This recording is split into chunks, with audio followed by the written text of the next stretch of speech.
Latest updates ఎప్పటికప్పుడు పొందడానికి big TV WhatsApp channel follow అవ్వండి. లింక్ డిస్క్రిప్షన్ లో ఉంది.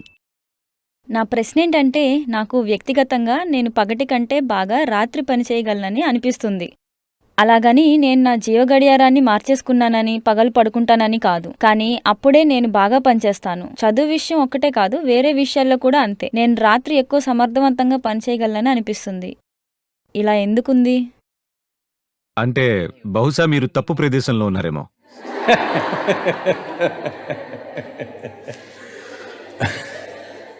రాత్రి నిద్రపోని వారిలో 3 రకాల వ్యక్తులు ఉన్నారు. ఒక రోగి రాత్రి నిద్రపోలేడు. రోగి అంటే జబ్బు ఉన్నవారు, నిద్రపోలేరు వాళ్ళు. ఒక భోగి రాత్రి నిద్రపోడు, ఎందుకంటే అతనికి సుఖం వెతికే ధోరణి. రాత్రి అతని కార్యకలాపాలకి చాలా అనువుగా ఉంటుంది. ఒక యోగి కూడా రాత్రి నిద్రపోడు, ఎందుకంటే అతనికి కూడా రాత్రి చాలా అనుకూలం. మీరేంటో మీరే నిర్ణయించుకోండి, నేను చెప్పను. రాత్రి ఎందుకు అంటే, చూడండి, వెలుగుకి మనం విలువిచ్చేది ఎందుకంటే మన కళ్ళు ఒక విధంగా ఉన్నాయి. వెలుగు మనకి చేసేది ఏంటంటే, మనకి అన్నీ స్పష్టంగా చూపిస్తుంది. మనం క్లియర్గా వీళ్ళు వీళ్ళు వీళ్ళు అని విడివిడిగా చెప్పొచ్చు, అవునా? ఒకవేళ కరెంటు పోయి అంతా చీకటైపోయిందనుకోండి, మనకి అంతా ఒక గుంపులా కనిపిస్తుంది. ఇది వీళ్ళు ఇది వీళ్ళు అని విడివిడిగా కనపడదు. మనకి తెలియని ఒక పరిధిలేనితనం ఉంటుంది ఆ చీకటిలో. అందుకే యోగాకి, శృంగార ప్రక్రియకి, స్నేహానికి, దగ్గరవటానికి, చదువుకి, సమదృష్టికి, అన్నిటికీ కూడా రాత్రి అనువుగా అనిపిస్తుంది. ఎందుకంటే ఏది మీరు కాదు అనే వ్యత్యాసం రాత్రిపూట తగ్గిపోతుంది. మీ దృష్టి అనే పరికరం ఏం చేస్తుంది అంటే, వెలుగు లేనప్పుడు మన అనుభవంలో అంతా ఒకటిగానే కలిసి కనిపిస్తుంది. కాబట్టి ఒక యోగి, రోగి, భోగి, ఈ ముగ్గురు కూడా రాత్రిని ఉపయోగించుకుంటారు. మీరు కూడా దీన్ని ఉపయోగించుకోవచ్చు. మీకు ఉపయోగం ఉంది, మీరు క్లాసులో నిద్రపోతూ ఉంటే తప్ప. మీరు క్లాసులో నిద్రపోకుండా ఉండగలిగితే పర్వాలేదు, ఏ సమస్య ఉండదు. కానీ మీరు ఇది ప్రయత్నం చేసి చూడండి. నేనొక విషయం చెప్పొచ్చా? నేను ఎలా ఉండేవాడినంటే,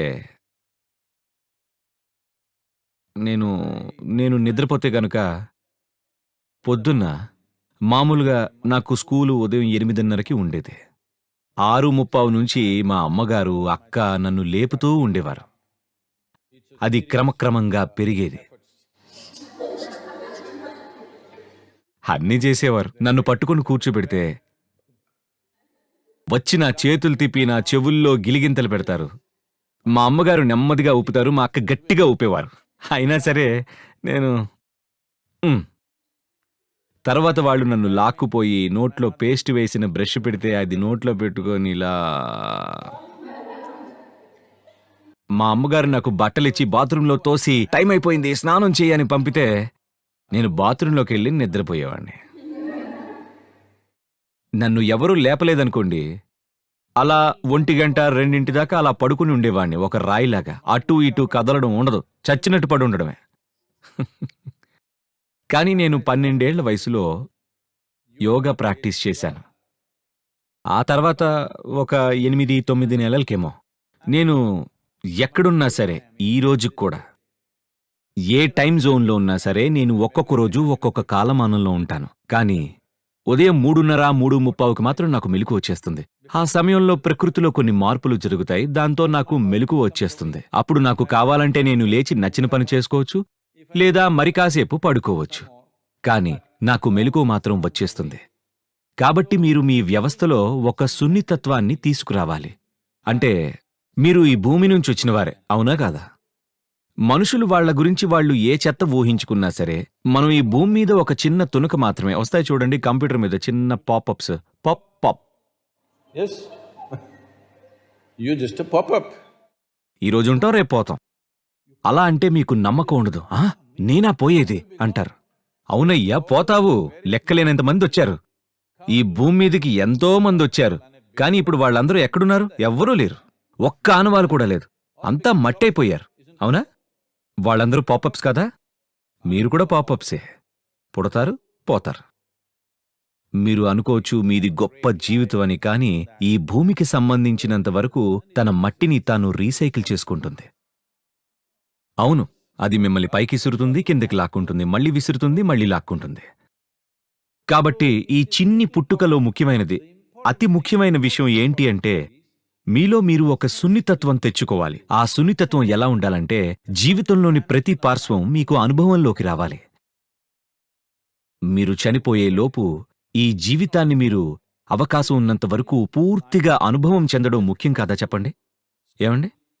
అవునా కాదా? అనుభవం అంటే అందరూ ఏదో పార్టీ చేసుకోవడం అనుకుంటూ ఉంటారు. కాదు కాదు, అదే చెత్త పని. ఎన్నిసార్లు చేయగలరు మీరు?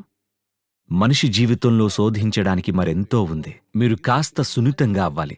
సున్నితం అంటే ఈ పదాన్ని చాలామంది చాలా తప్పుగా అర్థం చేసుకుంటూ ఉంటారు. మీరు ఈ అమ్మాయి చాలా సున్నితం అన్నారనుకోండి, దాని అర్థం ఏమిటంటే ఆ అమ్మాయి ప్రతి చిన్న విషయానికి మనసు కష్టపెట్టుకుంటుంది అని. అవునా? జీవితం పట్ల సున్నితత్వం ఉండడం వేరు, నేను అనే అహం ఉండడం వేరు. రెండు వేరువేరు విషయాలు. జీవితం పట్ల సున్నితం ఉండడం అంటే, మీరు ఈ హాల్లోకి వస్తే ఇక్కడ ఉన్న ప్రతి విషయాన్ని మీరు అనుభవించాలి. బయటికెళ్తే అన్ని అనుభవం చెందాలి. జీవితంలో ప్రతి పార్శ్వం మీ అనుభవంలోకి రావాలి. ఇలా జరిగింది ఒకసారి. శంకరన్ పెళ్ళై ఒకరోజు అతనొక పనిచేసే గాడిదని కొన్నాడు. ఆ గాడిదని అమ్మి అతను అన్నాడు, చూడండి, ఇది చాలా సున్నితమైన గాడిద. మీరు దీన్ని కొట్టక్కర్లేదు, చెడు పదాలతో తిట్టక్కర్లేదు, కొట్టాల్సిన అవసరం లేదు అని. శంకరన్ పెళ్ళై అన్నాడు, చాలా మంచి విషయం, నేను ఈ గాడిదల్ని తిట్టి తిట్టి అలిసిపోయాను. అవి కదలాలంటే నా తిట్ల పురాణం వినిపించి అలిసిపోతున్నాను. ఇలా సున్నితంగా ఉండే గాడిదే నాకు కావాలి అని. అలా అని చెప్పి ఆ గాడిద దొరికినందుకు కాస్త ఎక్కువ డబ్బులిచ్చి ఆ సున్నితమైన గాడిదని తన ఇంటికి తెచ్చుకున్నాడు. మరుసటి రోజు అతని పనికి వెళ్లాలని రాత్రి దాన్ని చావిట్లో కట్టేశాడు. ఉదయం వెళ్ళి దాన్ని వెళదాం రా అని అడిగాడు. అది అడుగు కూడా కదలలేదు.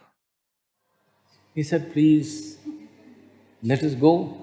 Nothing. మరోసారి అభ్యర్థించాడు, అయినా గాని రాలేదు. దాన్ని తిట్టకూడదు, దాన్ని కొట్టకూడదు, చెడు మాటలు మాట్లాడకూడదు. ఏం చేయాలో తెలియక అమ్మిన అతని దగ్గరికెళ్ళాడు. నేను అడిగాను, అభ్యర్థించాను, బతిమాలాను, అయినా అది కదలట్లేదు, నేనేం చేయాలి? అప్పుడు ఆ గాడిద అమ్మినవాడు, సరే వెళ్దాం పదండి చూద్దాం అన్నాడు. వెళ్ళిన తర్వాత ఒక దుడ్డు కర్ర తీసుకున్నాడు. తల మీద ఒకే ఒక దెబ్బ వేశాడు. ఆ తర్వాత ఆ కర్ర పారేసి రా అన్నాడు. అదొచ్చేసింది. శంకరన్ పెళ్ళైకి కోపం వచ్చింది. వెదవా, అది చాలా సున్నితమని చెప్తావా నాకు? అసలు నువ్వు కొట్టినట్టు నేను ఇంతవరకు ఏ జంతువుని కొట్టలేదు తెలుసా అన్నాడు. ఆయన అన్నాడు, లేదండి, ఆ గాడిద చాలా సున్నితమే, కానీ ముందు దాని దృష్టిని ఆకర్షించాలన్నాడు.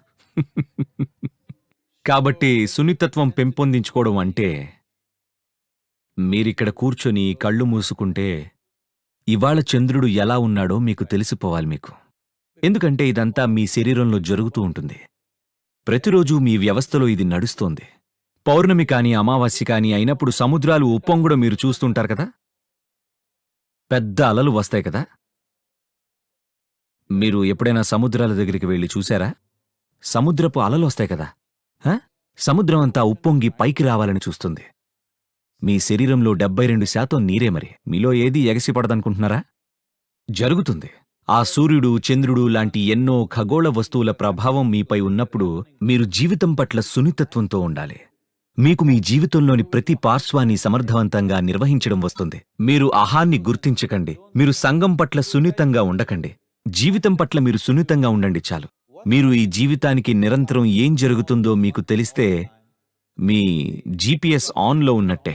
మీకు ఏ సమస్య ఉండదు. మీరు ఏమీ పట్టించుకోరు. ఎవరు ఏమంటున్నా, మీకు ఎటువంటి పరిస్థితులొచ్చినా మీరు ఎక్కడా తప్పిపోరు, ఆగిపోరు. మీ జీవితానికి కావాల్సిందిదొక్కటే. ఈ జీవితం పట్ల, ఈ జీవం పట్ల మీకు సున్నితత్వం కలిగి ఉండాలి. ప్రస్తుతం మనం మానసికంగా ఒక కట్టడం లాంటిది కట్టుకున్నాం. అది సమాజానికి సంబంధించిన విషయం, కానీ దానికి మన జీవనానికి ఎటువంటి సంబంధం లేదు. For more videos like this, subscribe Big TV channel.